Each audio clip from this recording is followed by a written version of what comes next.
Salut les coachs, salut à toutes, salut à tous. Voilà l'épisode 73 des Aventures de Lanester. Nous sommes tout près de jouer un match capital en Coupe de France. Mais avant ça, il nous faut commencer cette année 2033. On est le 8 janvier à domicile contre le 13e du groupe, la réserve de Lorient. Et on débute l'année plutôt bien. Lorient, c'est nos voisins. Lanester, Lorient, 10 km à tout casser. Victoire 1-0 à domicile, 3 tirs cadrés de chaque côté, on les a copieusement dominés, 64% de possession de balle contre 36, un but sur penalty à la 41e minute, ça suffira amplement à notre bonheur. On va aller voir ce qui a provoqué ce penalty. Que centre de Vieira, enfin centre pas tout à fait, Meillet et Salifou qui se fait bousculer. Bon, allez, on va dire que l'arbitre a été gentil avec nous. Maréchal se charge des basses œuvres. 1-0, ce sera le score final. Ça nous classe à la 5e place. On est très bien comme ça. Une victoire qui était importante contre Lorient, qui est largement derrière nous, à la limite de la relégation en National 3. Le match prochain, c'est Niort, 16e de finale de Coupe de France, à domicile, contre une équipe 14e en championnat national. Peut-être qu'ils vont faire jouer qu'une équipe seconde pour réserver leurs joueurs dans l'espoir d'un maintien en national. On peut rêver, mais en attendant, il nous reste à jouer ce match. Donc voilà, 951 spectateurs. Un stade qui peut en tenir 1500. Bon, on était un peu sur l'expectative, donc on a joué très en retrait, très prudemment. Et dès la 38e seconde, belle parade de Le Breton, qui est notre gardien Coupe de France pour le moment en tout cas, et qui sort une parade de grande classe et qui nous sauve les fesses pour le moment. C'est bien, mais nous on joue prudemment, eux ils savent pas trop s'ils doivent sortir ou pas. Eh bien, on passe directement deuxième mi-temps, 70e minute. Allez, faut courir sur ces ballons, Vieira qui essaye mollement. On sait pas trop ce qu'on doit faire, Gilbert. Si c'est pas scandaleux de faire une bêtise pareille et ouvrir la voie à l'adversaire vers le but. Bon, au-dessus. Tranquille. Eh bien, vous avez vu l'essentiel du match, quasiment. Je crois qu'on a je sais même pas si on a un semblant d'occasion en fin de match. Je crois qu'on a 0 tir cadré, donc c'est pas vous spoiler que de dire que nous, on ne va pas marquer de but. On est à la 87e minute et puis on attend gentiment les pénaltys pour tenter notre chance.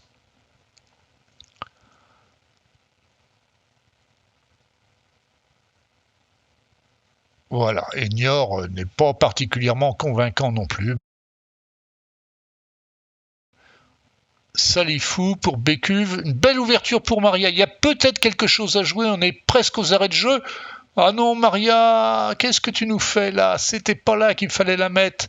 Il fallait centrer sur Salifou, bien sûr. Et là, il est complètement hors jeu. Salifou, il est grand temps qu'il revienne. Noguera, Maria, Twi'leb, vous voyez, voilà, c'est le symbole de tout le match. On attend la séance de tir au but. Ah là, des balles perdues alors qu'on pourrait essayer quelque chose quand même. Si c'est pas terrible de voir ça.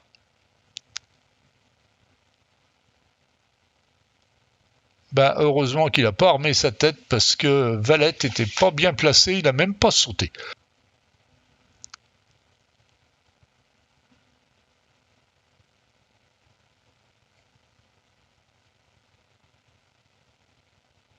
Faut faire mieux que ça, Valette. C'est pas un tacle bien.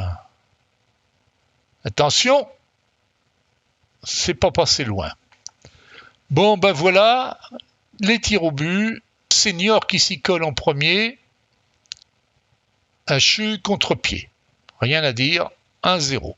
Maréchal s'y met contre-pied également. 1 partout. À Niort. Avec Basse. Directement sur les points de Le Breton. Raté pour Lorient.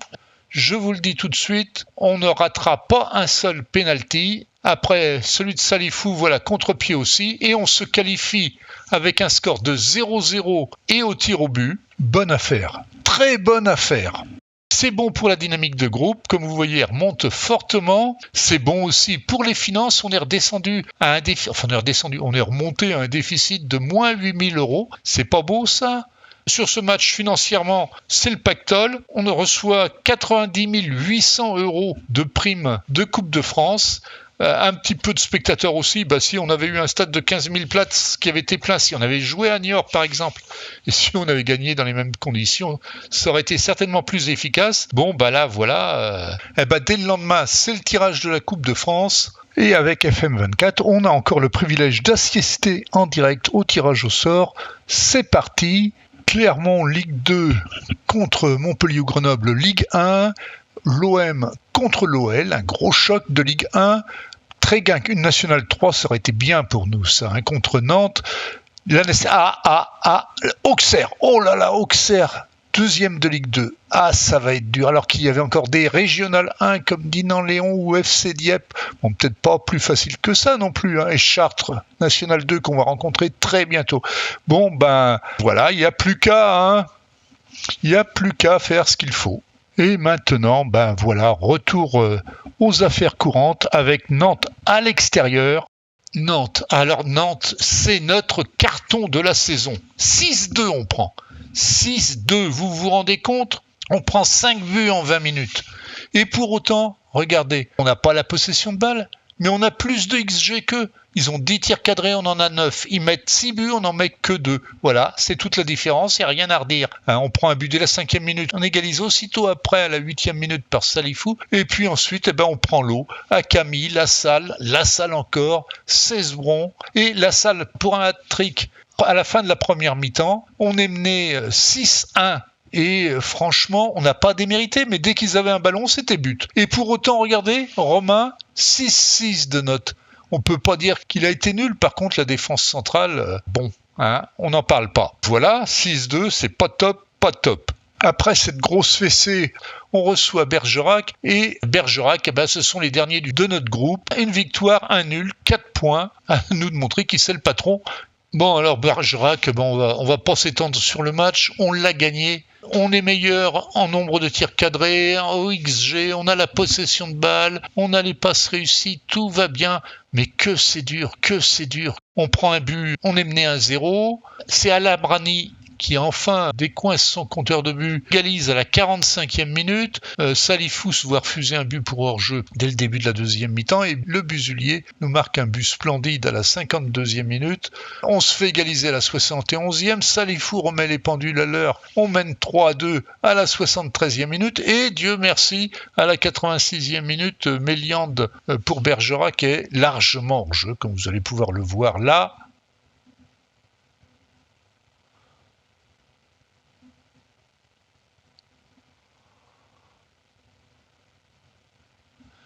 Voilà, ça part sur l'aile, Métali, et voilà.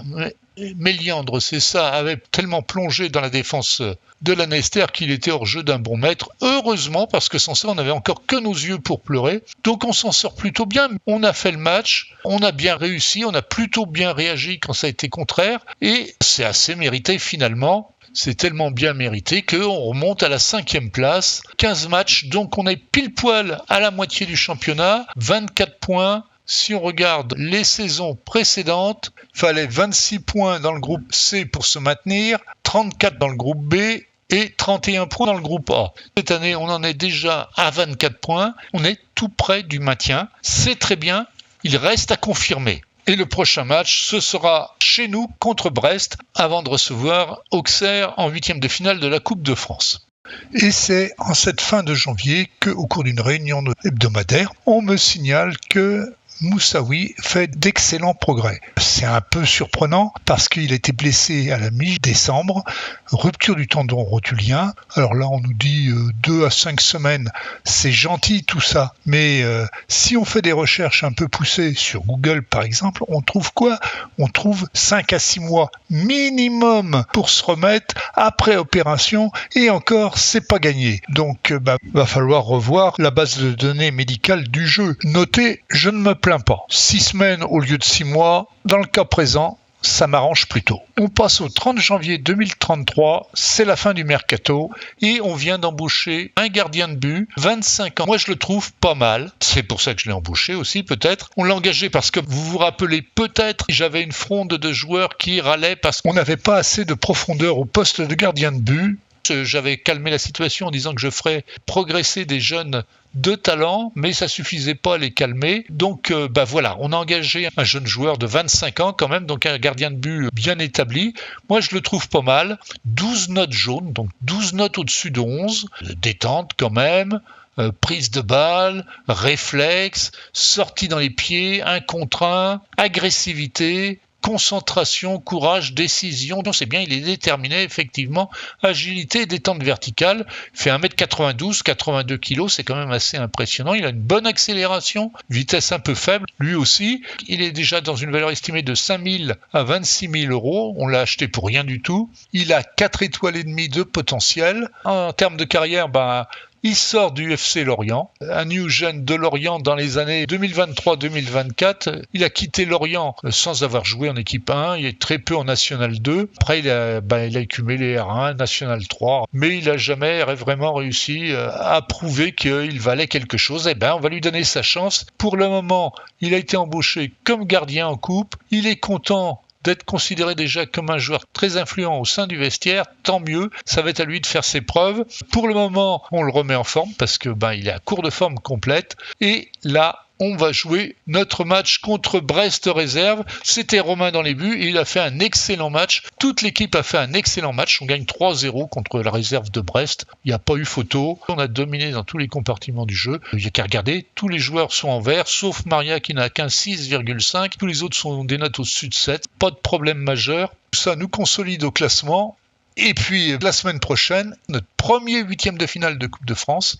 Bon, donc voilà, on a mis une équipe jeune mais expérimentée, à part Fofana peut-être, qui jouera son premier match avec nous. 3 attaquants, Lamrani, Salifou, le Busulier, Bécuve, Maréchal, Meillet au milieu de terrain, la défense classique, à part Chabot qui fait la tête parce que je n'ai pas voulu le laisser partir au Paris FC contre 0 €. En plus, c'était une proposition de l'équipe réserve, et l'équipe réserve du Paris FC, devinez quoi ? Elle joue en National 3 et il est déçu de ne pas pouvoir la rejoindre. Bien, donc voilà, ça avait démarré très timidement, forcément on est un petit peu sur le recul. C'est Auxerre quand même, ils sont 2e en Ligue 2.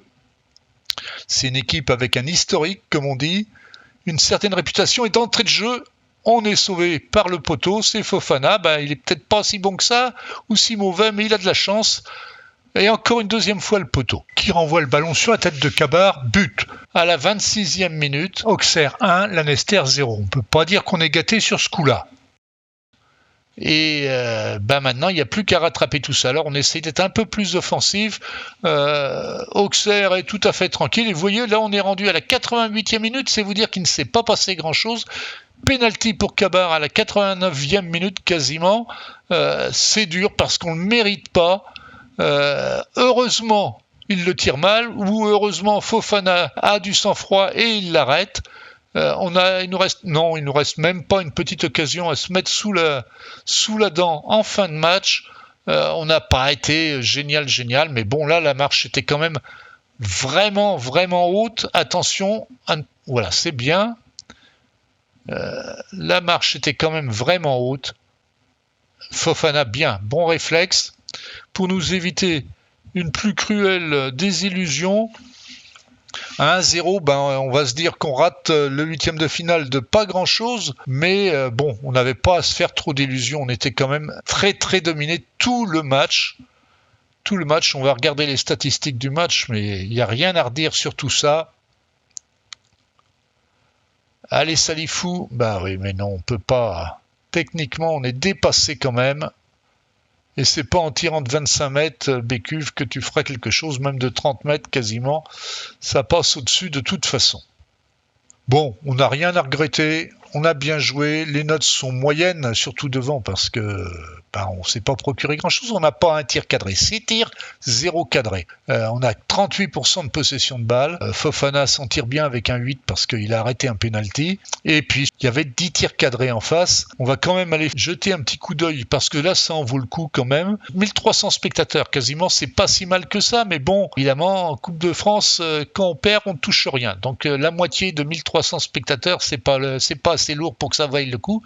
Ce qui vaut le coup d'aller voir, c'est l'arbitre Charlène Laure, 7,82 de moyenne, le match de Coupe de France 5,3. Elle a été vraiment très très mauvaise. Je voudrais pas dire qu'être arbitrée par une femme, c'est pas bon, mais là sur ce coup-là, elle a été vraiment en dessous de tout. Bon, de toute façon, on ne va pas lui mettre la défaite sur le dos, c'est une défaite tout à fait logique. On est toujours en bénéfice sur ce coup-là. On a eu un petit peu de revenus quand même sur la recette du jour de match. 5 933 €, la moitié des recettes pour nous, et 3 053 € de bibines et de galettes saucisses. C'est la totalité, c'est pour nous cette fois-ci. On ne partage pas avec Auxerre cette partie-là. Donc financièrement, on s'en sort pas si mal que ça, mais maintenant, va falloir retourner au championnat. C'est fini la Coupe de France pour cette année. On ne va pas trop pleurer. On a fait un très beau parcours qui nous a bien remis à flot. Prochain match, on joue le 6 février 2023 contre Locminé. Ils sont deuxième au classement. Entre eux et nous, il n'y a que des équipes réserves. Et 9 points d'écart. Locminé a déjà un pied en national parce que ni Rennes, ni Bordeaux, ni Nantes, ni Le Havre ne peuvent espérer monter. Avranches est à 13 points. Avec un match d'avance, on va aller voir tout de suite ce qu'on a fait contre Locminé.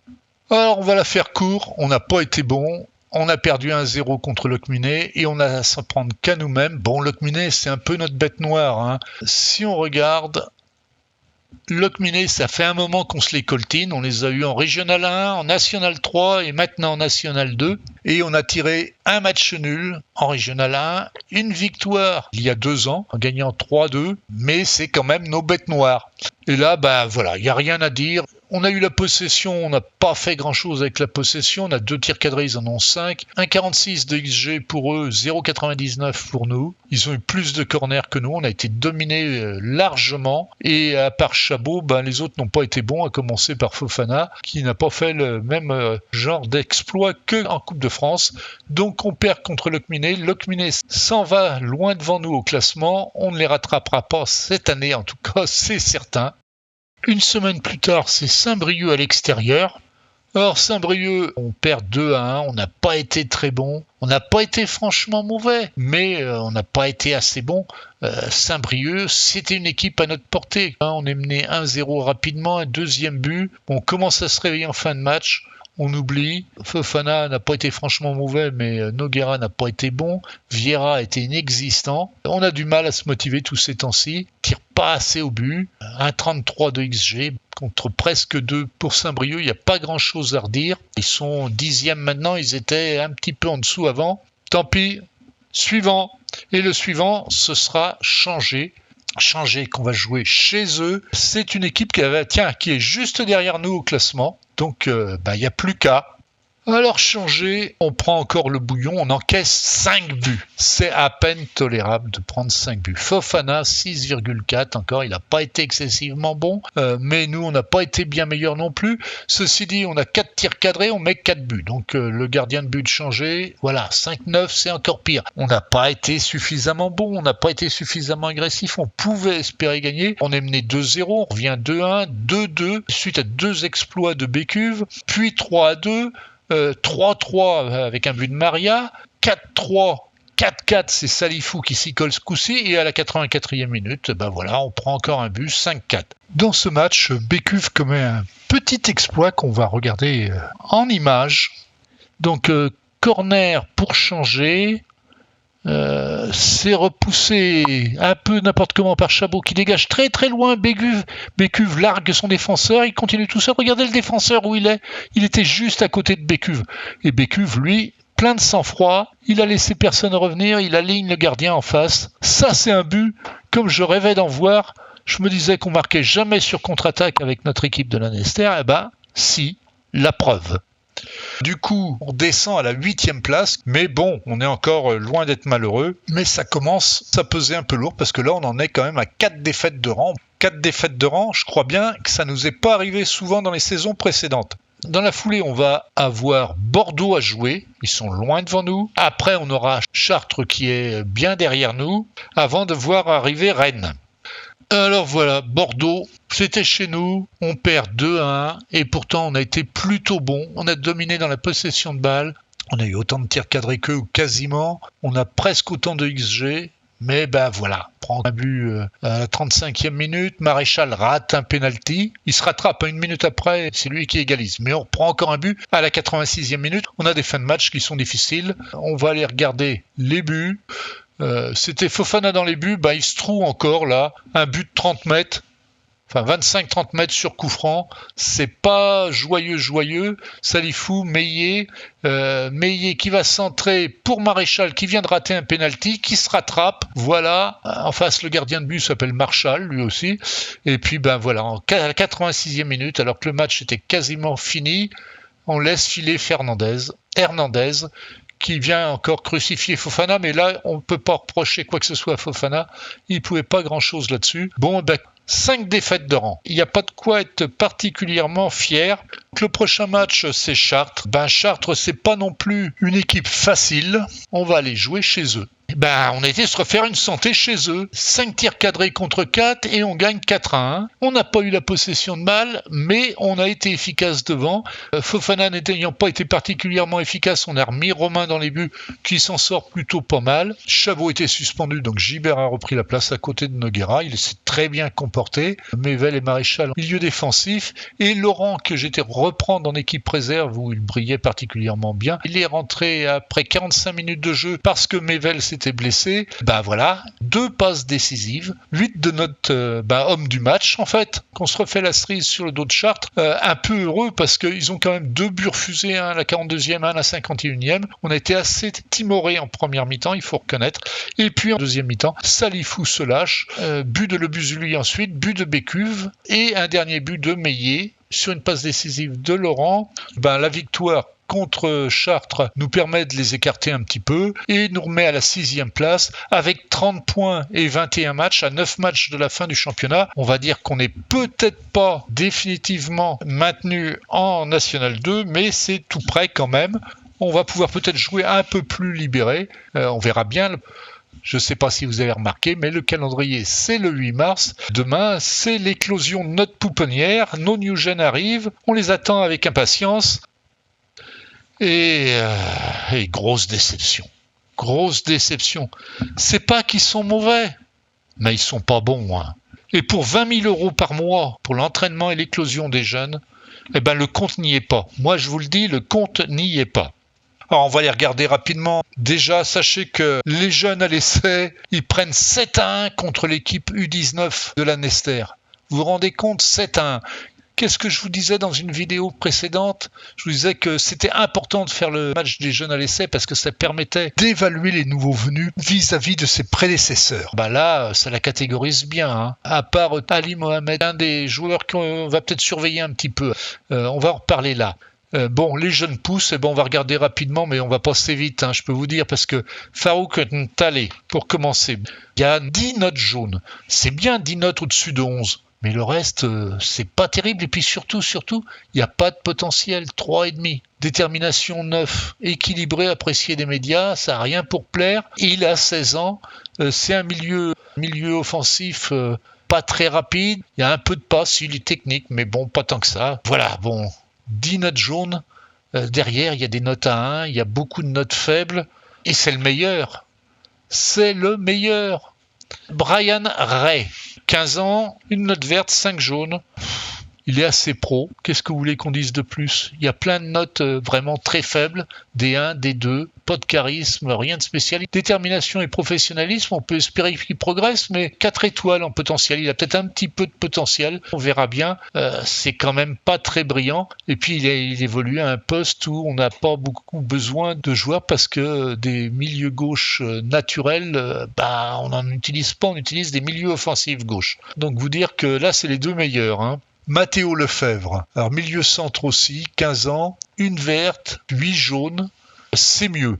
Il y a plus de stabilité, pas de notes très basses, il n'y a pas de potentiel, 15 ans détermination, professionnel. On peut espérer d'en tirer quelque chose, mais comme il n'a pas de potentiel, ça va être quand même très très limité. Franchement, je vous disais que j'étais déçu, c'est pas pour rien. Peut-être le meilleur espoir, c'est Ali Mohamed, défenseur central, 1m85, 68 kg, note verte, encourage, 6 notes jaunes, 1m85, 68 kg, je vous disais, du tacle, un peu de technique, du marquage, de la détermination un peu, mais il me plaît bien, ces notes sont pas trop mauvaises et sont plutôt bien cohérentes les unes avec les autres. Peut-être en tirer quelque chose.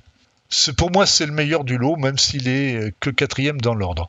Ilunga, le gardien de but. Alors là, je vous en raconte pas. 17 en déter. À part ça, 5 notes jaunes. Il a 13 en prise de balle. Ça a l'air bien comme ça, hein. 12 en décision, 12 en équilibre, 14 en qualité physique naturelle, 11 en vitesse. C'est pas si mal que ça. Mais vous avez vu, 5,7 dans son match contre les U19. Alors il a intérêt à montrer quelque chose d'un peu mieux que ça s'il veut rester avec les U19 à l'avenir. Adouche.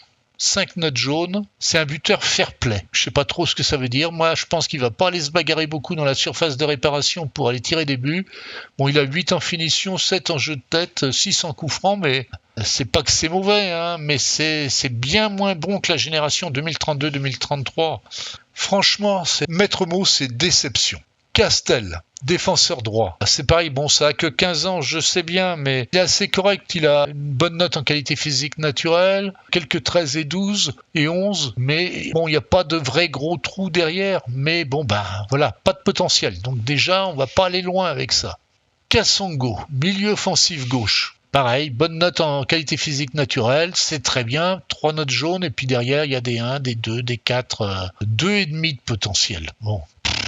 Césaire Gédéon, milieu offensif droit ou milieu offensif central, assez fair-play lui aussi. On a touché une portée de bisounours. Voilà, c'est le mot que je cherchais, une portée de bisounours. 5 jaunes, D1, D2, D3, D4, pas terrible, hein. Adrien Tana, en défenseur central, 1m97, 78 kg, ça démarrait pas mal pour un défenseur central, hein, selon les critères modernes, mais bon, voilà, les notes, vous voyez, c'est quand même pas terrible, et puis 2 étoiles et demie en potentiel. Alors, je sais bien que le potentiel de l'équipe a bien monté, donc que les jeunes sont très à la traîne derrière, mais c'est surtout vrai pour le niveau current attribute, pour le niveau potentiel, on peut se dire que c'est décevant, quoi. Ces jeunes-là, ils dépasseront jamais la réserve, parce qu'ils n'ont pas assez de possibilités devant eux. Voilà, je suis excessivement déçu. Je vous montre pas les derniers. Il y en a 6 à qui je n'ai pas offert de contrat. C'est la première année que ça m'arrive. Bon, vraiment, très très mauvaise cuvée. Est-ce qu'il faut remplacer le responsable Jeanne? Pourtant, il n'est pas si mauvais que ça. Jusqu'ici, il nous avait très bien servi. Il est là depuis la D1, faut dire, hein. Et jusqu'ici, c'était bien. Bon, le prochain match, c'est l'équipe réserve de Rennes qu'on va recevoir à domicile. Alors, je sais bien qu'on peut pas démarrer un match en se disant qu'il est perdu d'avance, mais bon, pour une série noire, ça a été une sacrée série noire. Alors, regardez-moi ça un petit peu. 5 défaites, c'était la première fois que ça m'arrive. Vraiment, je ne me rappelle pas avoir déjà eu ça auparavant. Alors, on va déjà commencer à préparer la saison prochaine. On est à peu près tranquille en ce qui concerne le maintien. Bon, il va falloir être prudent quand même et pas se mettre à déconner de trop. Mais on fera pas beaucoup mieux que notre 6e place, sachant que devant nous, ce sont des équipes réserves et que derrière nous, il y en a quelques-unes qui sont quand même en kikinante. On va rencontrer Avranches dans pas longtemps. Si on les bat, on peut espérer se maintenir dans les 6 premiers. Ce serait déjà pas si mal. L'équipe réserve, elle alterne le bien et le moins bien. Elle est 3e dans son groupe, très très loin des 2 premiers, donc il n'y a rien à espérer de ce côté-là. Très très loin aussi de ceux qui risquent de redescendre. Donc on est tranquille. Et les U19, eux aussi, ils alternent le bon et le moins bon. Dans le bon, il y a eu un match nul contre Lorient, une victoire contre Concarneau, mais bon, on perd contre Bordeaux, contre Brest, contre Guingamp et contre Nantes. On est quand même 7e, assez largement au-dessus du niveau de flottaison. Faut se méfier là aussi. On est à 6 matchs de la fin, donc ça sent bon. On a 11 points d'avance sur Le Mans, par exemple. Il n'y a pas de gros risques. Bien, voilà, je crois qu'on en a fait le tour. On se retrouvera pour l'épisode 74, j'espère plus rapidement. Là, j'ai un peu traîné dans les matchs, mais j'avais beaucoup de choses à faire dans ma vie en dehors de Football Manager. Voilà, on se retrouve donc très bientôt pour ce match contre Rennes, et puis la fin de saison, tant qu'à faire, on va essayer de finir tout en une fois et de tout miser sur la prochaine saison de National 2. On espère embaucher quelques joueurs cadres qui nous y aideront bien. On est sur la piste de quelques-uns, on va essayer de concrétiser ça, mais il y a encore le temps. Que dire de plus ? Rien. Si ça vous a plu, un pouce en l'air, ce serait gentil, ce serait parfait. Si vous n'êtes pas encore abonné à la chaîne, n'hésitez pas. Il est grand temps de le faire. On est au 73e épisode. Autant vous dire que vous avez du retard à visualiser. Vous en avez des heures de matchs de l'Annester à visualiser. Mais abonnez-vous, vous serez informé des prochains matchs de championnat et puis des prochaines sorties vidéo. Voilà. Que vous dire de plus ? Bon match, bonne partie. Salut à toutes, salut à tous, à bientôt.